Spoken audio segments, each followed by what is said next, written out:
Max POV. Hello Max, pasensya ka na kung biglaan akong pumunta rito. Nakangiti yung bungad ni Madam. Hindi ko alam na may bisita ka pala. Lumingon ako kay Warren na ngayon nakaupo sa sofa. Tumayo ito at lumapit sa amin. Hello Mrs. Amores, bati ni Warren kay Madam Lauren. Tumingin naman sa akin si Madam. Nagtatanong ang mga mata niya at di niya pinansin si Warren na bumati sa kanya. Nakakaistorbo ba ako, Max? Gusto sana kitang makausap. Yes, istorbo. Ay, hindi naman po. Mabilis sa sagot ko. Bago pa man matapos ni Warren ang sasabihin niya. Max, istorbo siya sa atin. Bulong ni Warren sa tenga ko. Lumingon ako kay Warren at pinanlakihan siya ng mga mata para manahimik. Nakakahiya siya kapag narinig ni Madam. Pasensya ka na, Smith. Hindi ko alam na nandito ka pala. Saan naman ni Madam kay Warren? Kung alam ko lang, hindi na sana ako pumarito pa. Paano hindi nyo alam? Gayong nakaparada sa ibaba ang kotse ko. Alam kong alam ninyo na sa akin yun. Pabalang na sagot ni Warren. Mukhang nananadya kayo. Ba't pa parang mainit ang dugo niya kay Madam? Well, that's a new car. And we're not close enough to make me know. You own that? Though I once treated you as my son, which I regretted. Sagot naman ni Madam. Excuse me, Max. Siguro babalik na lang ako sa ibang araw. Mr. Smith looks not pleased to see me. Inawakan niya ang kamay ko at ngumiti sa akin. I hope you still remember what I said to you last time. Paalala niya sa akin. Di naman ako agad nakasagot sa kanya dahil kani-kanila lang nakalimutan ko na agad yon. I'll go ahead. Paalam nito at tuluyan ng umalis. Hindi ko naman na siya pinigilan. Mukhang may hidwaan sa pagitan nila ni Warren.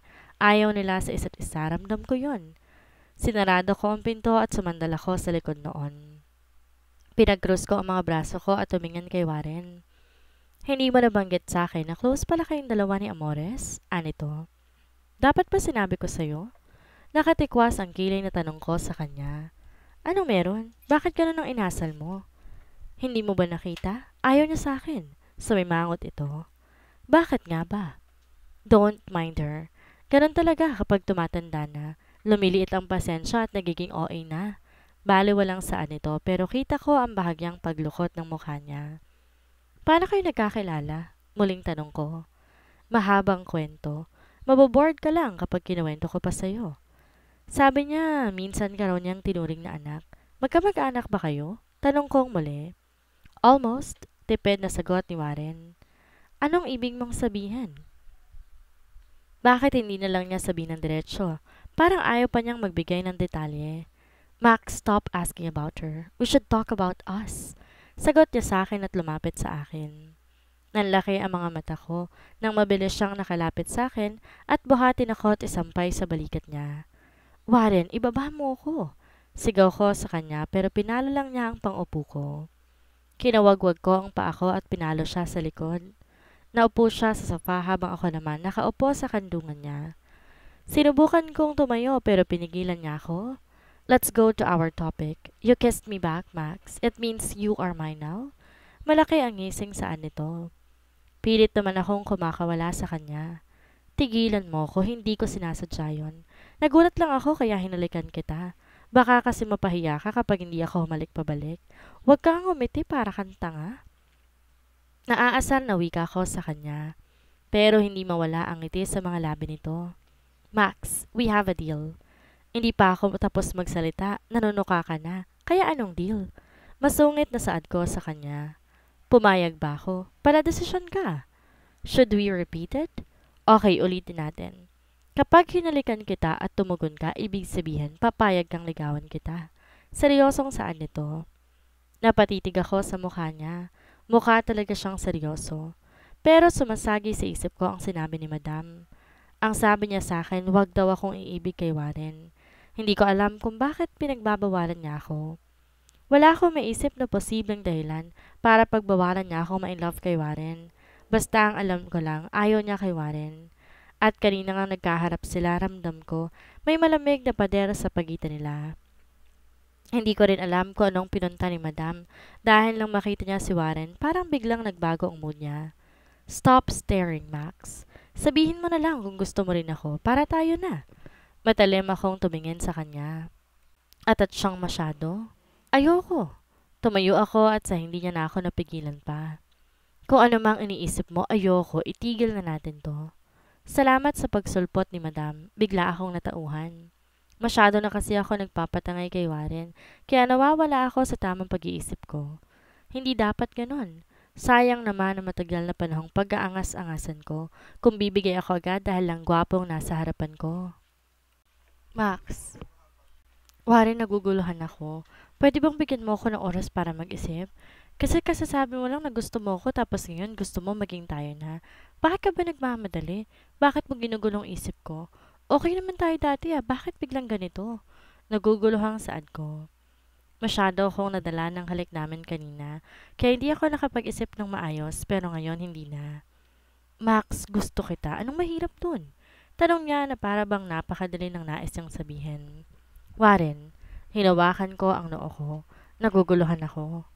Pwede bang hayaan mo muna akong i-absorb ang pag-amin mo? Kasi sa totoo lang, ang hirap paniwalaan na gusto mo ko Lalo na't alam mo naman kung anong gusto ko. Masyado siyang nanggugulat. Hindi ko alam kung ano ba talaga ang iisipin ko. Marami pa akong iniisip tapos ngayon dumagdag pa siya. Max, I like you. Alam ko mahirap paniwalaan pero gusto talaga kita. Hayaan mo akong patunayan sa iyong nararamdaman ko. Hindi naman kita mamadaliin na magustuhan mo rin ako Pero hayaan mong ipadama ko sa'yo na nagsasabi ako ng totoo. Seryoso ko. Huwag mong isiping pinagtitripan lang kita. Seryosong saan niya. Hinawakan niya ang mga kamay ko. Nagtama ang mga mata naming dalawa. Mukha namang sincere siya Ako lang talagang di sigurado dahil ngayon lang ako nakatanggap ng confession at sa taong hindi ko pa inaasahan. Si Warren to Mayaman, gwapo, matalino at marami magagandang babaeng nagkakagusto sa kanya. Kaya hindi ko mapigilang magulat na sa dami ng babae, sa akin ba siya nagkagusto? May parte ng puso ko na masaya pero meron ding puno ng kaba. Natatakot ako sa totoo lang. Di ako sanay na may nagtatapat sa akin. Pero paano kung di ako magkagusto sa'yo? Max, wala ka bang tiwala sa akin? Sisiguraduhin kong magugustuhan mo ko. Tsaka liligawan kita ng husto. Puno ng kumpiyansang saad nito. Pero gusto kitang base din ngayon pa lang. Napanganga ito sa sinabi ko. Lumaglag ang balikat nito. Babae ang gusto ko, alam mo naman yun. Wika ko. Hindi ko pwedeng baliin agad ang katauhang ipinapakita ko sa lahat dahil lang nagtapat siya sa akin. Kahit na ilang beses na kami naghalikan, pwede ko namang itanggi sa kanya ang totoo at sabihing nag-aaral lang talaga ako. Huminga ito ng malalim. Alam ko naman yun pero gusto pa rin kita. Tumatalon ang puso ko sa tuwing sasabihin niyang gusto niya ako. Napayuko ako. Basta hayaan mo lang akong gustuhin ka. Magugulat ka na lang pareho na tayo ng nararamdaman. Nginitian niya ako ng malaki at hinawakan ng baba ko bago tinaas yon para magtamang aming mga mata. Paano kung hindi? Think positive lang tayo. Hanggang piti mo nang mag-positive. Tiningnan ko siya na masama dahil sa sinabi niya. Ito kasi ang problema ko sa kanya. Kapal na mukha mo. Napasinghap ako nang nakawan niya ako ng halik at bago ko pa siya masapak, mabilis siyang tumakbo papunta sa may pinto. Get ready. I will make you fall for me. Kumindat pa ito sa akin. Asa ka? Chicks ka ba? Ngumisi ito sa akin. I'll be back tonight. Kahit wag na. Babalik ako sa ayaw at sa gusto mo. Wag mo akong mamimiss. Sexy love. Nalukot ang mukha ko dahil sa tawag niya sa akin. Babatuhin ko sana siya ng tsinelas ko pero mabilis niya nang naisara ang pinto kaya't sa likod na lang ng pinto yun tumama. Pasaway talaga. Napahawak naman ako sa labi ko nang makaalis na siya. Nangihinang napaupo ako sa sofa. Sinabunutan ko ang buhok ko at parang mababaliw na ako. Yung nauna pang kiss bago ako nakapag-isip ng matino. Mabuti na lang dumating talaga si Madam dahil kung hindi, baka nga next month positive na ako. Sinampal-sampal ko ang sarili ko. Max, chicks ang gusto mo. Babae, huwag ka magpapadala sa tawas ng dila ni Warren. Kausap ko sa sarili ko. Matamis talaga ang dila ni Warren. Nalasahan ko na nga eh. Tapos matamis pa siyang magsalita kaya't parang bigla akong lumalambot dahil sa mga sinasabi niya. Gusto niya ako? Totoo ba talaga yun? E paano kung joke lang niya ako? Pero mukha naman siyang seryoso. Para akong tangang nagsasalita mag-isa kahit wala naman akong kausap. Pero ang iniisip ko si Madam, ayaw niya kay Warren. Pero hindi ko naman alam kung bakit. At dapat ba na ikonsidera ko ang gusto niya? Maghapon akong natutulala dahil sa nangyari kanina. Si Warren kasi umamin, tapos bigla namang umalis ng walang paalam. Kaya hindi ko alam kung anong mararamdaman ko ngayon. Hindi rin siya nag-text man lang. Umismid ako. Pakialam ko ba sa kanya? Siya ang may gusto sa akin, kaya dapat siya mag-iisip, hindi ako. Bakit ko ba siya iniisip? May mga ginagawa ko pero bigla akong napapatigil dahil naalala kong sinabi ni Warren sa akin. Kaya napapailing na lamang ako. Wala na akong magawa. Inayos ko na lang ang damitan ko. Nagtiklop ako ng mga damit ko. Puro malalaking t-shirt yon para maitago ang kurba ng katawan ko. Yung mga pantalon at shorts ko panlalaki rin. Pantulog ko lang ang pambabae at syempre ang mga panloob ko. Kaya parang nagkagusto sa akin ang isang gaya ni Max. Nakatitig ako ngayon sa cellphone na hawak ko. Ang sabi niya, babalik siya ngayong gabi pero hindi naman niya yung nagawa. Hindi rin siya nagte-text kaya baka nakalimutan niya ng sinabi niya. Paano ako maniniwala sa kanya kung simpleng salita hindi niya magawa? Baka naman kasama niya yung babaeng kasama niya sa mall. Baka naman hindi lang akong gusto niya. Asar na nahiga ako sa kama. Ilang beses kong sinasabi na hindi ko siya gusto. Hindi ako pwedeng magkagusto sa kanya, pero hindi ko alam kung bakit naiinis ako kapag naiisip ko na may iba siyang gusto maliban sa akin. Di ako makatulog, kaya mali akong bumangon. Kinuha ko ang phone ko at sa unang pagkakataon, sinubukan kong isearch ang pangalan ni Warren. Dati hindi naman ako interesado sa kanya, pero ngayon nagiging stalker na ako. Wala akong makita tungkol sa kanya. Hindi ko rin mahanap ang social media accounts niya, pero napangiti ako ng malaki. Nang nahanap ko ang kay Bossing at sa pamamagitan niya, nahanap ko ang account ni Warren. A restaurant or a candy? Yon ang nakalagay sa bio niya. Hindi ko gets anong ibig sabihin nun. Ibig bang sabihin kakain siya o magtsatsaga lang sa candy? Ewan, bakit kasi ganun ang bio niya? Nag-scroll ako. Madaming pictures. Kadalasan nasa bar. Sa pagkakaalam ko, may-ari siya ng bar kaya normal na yon. Pero ang iba, kundi nasa gym, nasa pool siya. Bakit ang dami niyang pa-abs? Tanong ko habang nakatingin sa mga larawan niyang topless. Ang pangit naman ng mga post niya.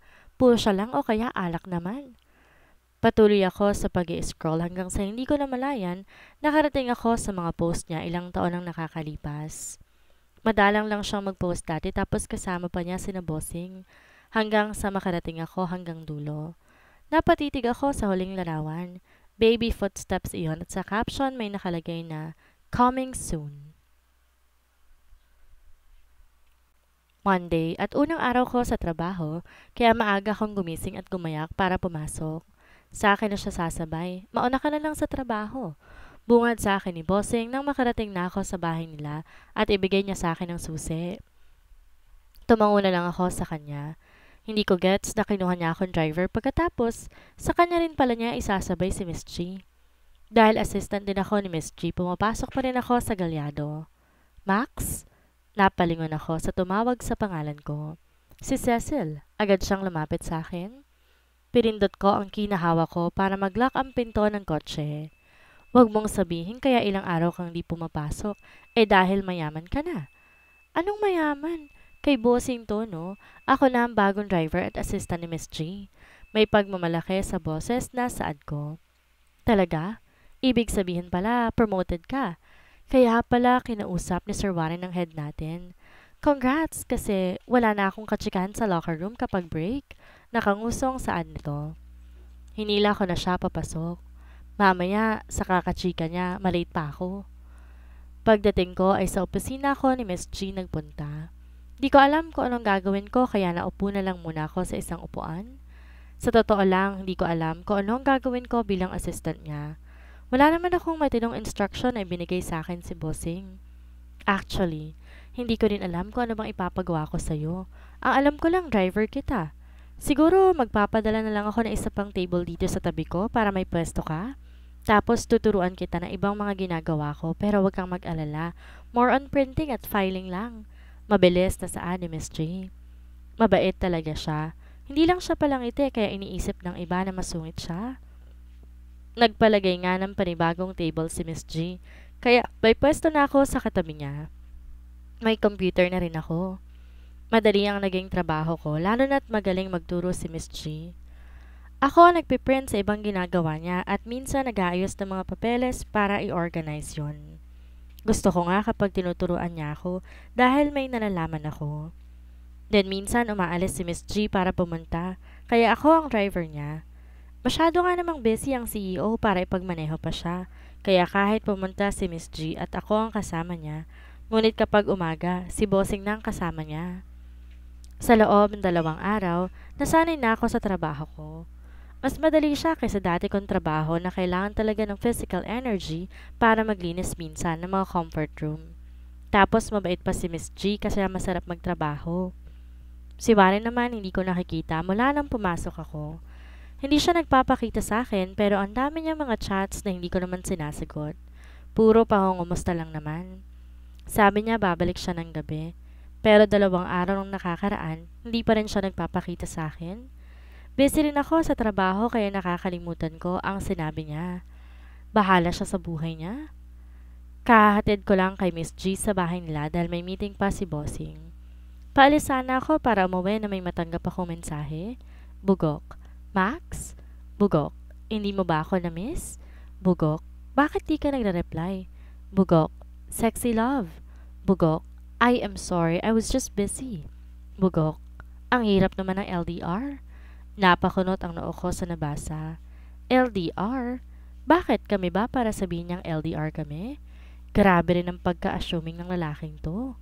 Me? Question mark. Bugok. Sorry hindi ako nakapagpaalam sa'yo. Kadarating ko lang from Singapore. Me. Kay. Bugok. Galit ka ba? Me. Hindi. Bugok.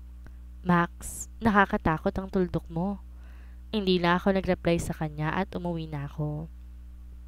Habang naghihintay ako na masasakyan sa labas ng subdivision ni Miss G, may isang big bike ang huminto sa tapat ko, kaya medyo napaatras ako. Hi Max! Napatingin ako sa bumati. Inalis ito ang suot na helmet at agad ko naman siyang nakilala, si Morris. Hello! Walang buhay na sagot nito.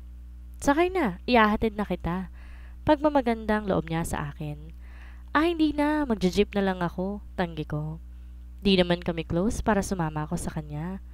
Come on, don't worry, I will not kidnap you. Mukha namang walang tutubo sa'yo kapag ginawa ko yon. So kung may pera ako, kidnapin mo ko. Sana. Kaso wala naman, 'di ba? Kaya sumakay ka na. Nakangiting sagot niya. Aba, pinamukha pa talaga niya sa akin na dukha ako. Umirap na ako sa kanya pero tinanggap ko ang helmet na inabot niya sa akin. Alam ko naman na nagbibiro lamang siya. Bago ako sumakay sa likuran niya. Tutulungan pa nga niya ako pero hindi naman niya ako agad inihatid. Dinala niya ako sa isang grill house. I'm sorry. Nagutom ako bigla kaya kumain muna tayo. Wika nito. Libre ko. Hindi na ako nagreklamo. Libre daw kaya sino ba ako para tumanggi sa grasya? You're working with Winston. Panimula nito. Tumango ako sa kanya. Kilala mo si Bossing? Pero hindi na yun nakapagtataka. Hinahanap niya dati si Miss G tapos nasa party siya ng lolo ni Bossing kaya maaaring magkakilala sila. Let me introduce myself once again. Morris Fletcher, Winston's brother. Pagpapakilala niya. Napatigil ako sa sanay pagsubo ko ng barbecue. Kapatid siya ni Bossing? Naalala kong bigla. Fletcher din ang last name ng lolo ni Bossing. Kaya pala may mga oras na hawig sila nung tinititignan ko siya dati. Max, driver ako ni Miss G. Pagpapakilala ko rin. Pero nakita kong si Warren ang kasama mo ng birthday ni Lolo You two look close. Girlfriend ka ba niya? Hindi. Mabilis sa tanggi ko. Tropa lang kami. You look different now. Anong ibig mong sabihin? Babaeng babae ka kasi sa party. Kaya nalito ako na makita kita dahil ganyan din ang ayos mo nung una tayong magkita. Tsaka kung sa bagay, mahilig sa mga socialite si Warren. Tumaas ang tingin ko at tumingin sa kanya. Babaero masyado, hindi ba? Saad ko na kunwari ay hindi ako interesado sa sinasabi ko pero may gusto lang akong malaman. Medyo, pero sa pagkakaalam ko may seryoso siya dati. Di ko lang alam kung bakit naghiwalay sila. Pagkukwento nito, mas lalo niyang napukaw ang atensyon ko. Nagpapasalamat ako na may pagkatsismoso din tong si Morris eh. Baka yun yung first love niya. Pagsakay ko sa sinabi niya na kunwari may alam ako. Gusto ko lang talagang malaman ng impormasyon tungkol kay Warren. Naalala ko kasi yung post na nakita ko eh. Gusto kong kalimutan yon pero hindi yan mawala sa isip ko. May anak na ba si Warren? At maaaring ang first love niyang ina? Iniisip ko pa lang yon parang sasabog ng utak ko. I don't know, we're not that close. Aware lang ako sa reputation nila because we are in the same circle and I knew the girl. Sagot nito at nagkibit balikat pa. Kilala mo? Eh, kahit tropa kasi kami, hindi siya nagkukwento sa akin eh. Really? She's back. Natigilan ako sa sinabi niya. Yung ex niya? Yeah, Amira. Tumangutango ako sa sinabi niya. Ibig sabihin, kilala talaga niya ang ex ni Warren. Amira pala ang name niya. Hindi ko alam kung magpapasalamat ba o hindi na sumama ko kay Morris dahil may nalaman ako pero ang hirap namang huminga dahil sa nalaman ko. May isang ex si Warren at sabi nila ang lalaki hirap mag-move on sa first love nila. Naniniwala ka ba na first love never dies? Biglang tanong ko sa kanya. Gusto ko lang malaman ang opinion niya sa bagay na yon. Yes, and I experienced it. She was my first love. Ilang beses kong sinabi na wala akong nararamdaman para sa taong yon, pero siya pa rin talaga. Alam mo ba, isang sorry lang niya. Handa akong lumuhod ulit sa harapan niya. Ganon ako kabaliw sa first love ko. Pagak pa itong tumawa. Sorry, nagiging madaldal akong bigla. I don't know, pero parang ang komportable mo kasing kausap. Di mo naman siguro ipagkakalat ang sinabi ko, hindi ba? Umiling ako. Swerte ang first love niya. Mukhang mahal na mahal pa rin niya. Ganon din kaya si Warren? Pero ang akala ko, gusto mo si Miss G. Kasi hinahanap niya si Miss G nung una kaming nagkita at akala ko isa siya sa makukulit na manliligaw nito. Ngumiti ito. She's a challenge for me. Natigilan ako sa naging sagot niya. Ganon din ba si Warren? Challenge ako sa kanya? Gusto niyang patunayan na kahit ang titibo-tibong gaya ko, kaya niyang mapaibig sa kanya. Gumalaw ang pangako. Hindi ko gusto ang mga bagay na tumatakbo sa isip ko. Aagawin mo siya kay bossing. Hindi ka magtatagumpay. I know. I just want to know what he will do. I know my brother. He's nice, but he's cunning. You know, nice men have a bad side too. Like Warren? Masasabi kong mabait siya, pero hindi ko pa nakikita ang ibang pagkatao niya. Hanggang sa ihatid niya ako sa apartment ko ay hindi na ako nagsalita. Napatingin ako sa kotseng nasa harapan ng apartment ko. Iba ang kulay nun, pero may hula ako na kay Warren yon. Salamat. Saad ko kay Morris at sumaludo lang naman siya bago mabilis na ring umalis. Umakit na ako ng hagdan pero napahinto ako na makita ko si Warren na may railing grill fence na nasa tapat ng apartment ko. Sa lubong ang kilay nito. Anong ginagawa mo rito? Hindi ba busy ka? Tanong ko sa kanya.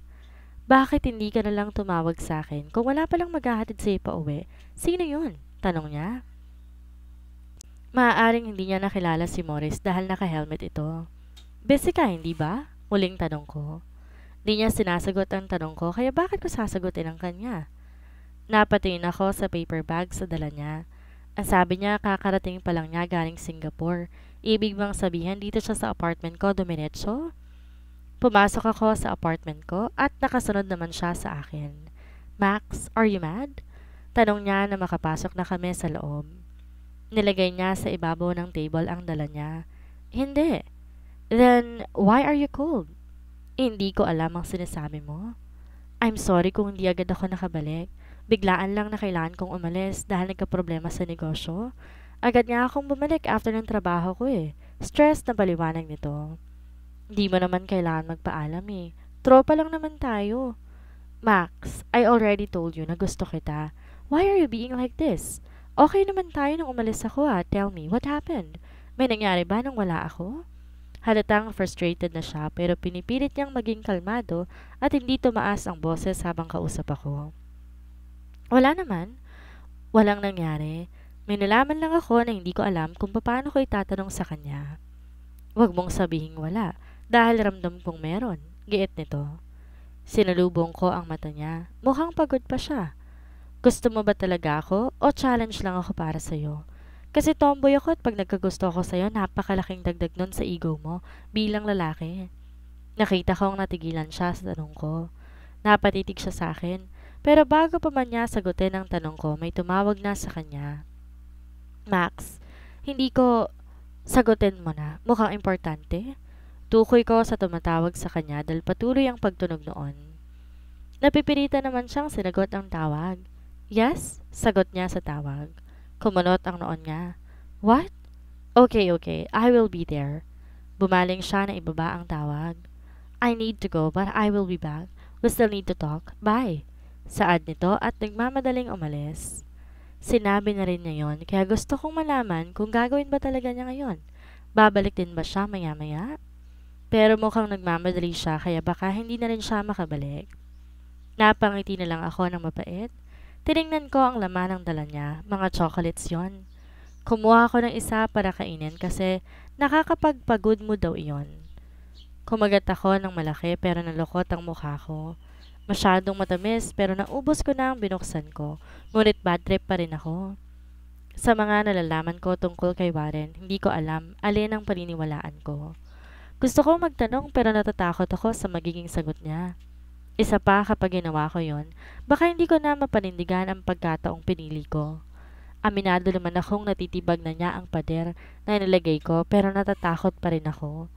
Hindi kasi ako sanay sa mga nararamdaman ko ngayon kaya hindi ko alam paano ba talaga magre-react. Kumain ako sa labas kasama si Morris kaya hindi na ako nagkapunan. Mabait naman pala siya Di ko lang inaasahan na kapatid siya ni Bossing. Wala kasi akong alam tungkol sa family ni Bossing. Basta't ang alam ko, siya ang CEO ng Galyado, tapos may pinsan siyang sikat, yung anak ng senador at nabanggit sa akin ni Warren na kinasal na yon kay Sir Enzo na kaibigan din nila. Patulog na sana ako nang tumunog ang phone ko. Tiningnan ko kung sino nag-chat, si Suzy. Suzy, girl, look! Napailing pa ako sa chat ni Suzy, pero natigilan ako nang may dumating na larawan, kasunod ng chat niya. Si Warren yon, at may babaeng nakayakap sa kanya. Nakasubsob ang mukha nito sa dibdib ni Warren, kaya hindi ko makita ang mukha niya habang si Warren naman, nakahawak sa may likod ng bewang nito, na parang inaalalayan niya ang babae. Pero malakas ang kutob ko. Ito rin ang babaeng kasama niya noon sa mall. Ito ba ang dahilan kaya nagmamadali siyang umalis? Gusto niyang magpaliwanag sa akin pero isang tawag lang sa kanya. Sabi niya gusto niya ako pero isang tawag lang ng kusino mang babae ito. Daig pa niya si Flash na umalis. Ang dami kong tanong tungkol kay Warren, tungkol sa post niya, sa first love niya, pero sa tingin ko ang babaeng pinuntahan niya ngayon ang sagot doon. Inis na nahiga ako. Kinapa ko ang tapat ng puso ko. Sabi naman kasi sa'yo, Max, pigilan mo Ang kulit mo. Sermon ko sa sarili ko. Tinakpan ko na isang braso ko ang mga mata ko. Naiiyak na ako.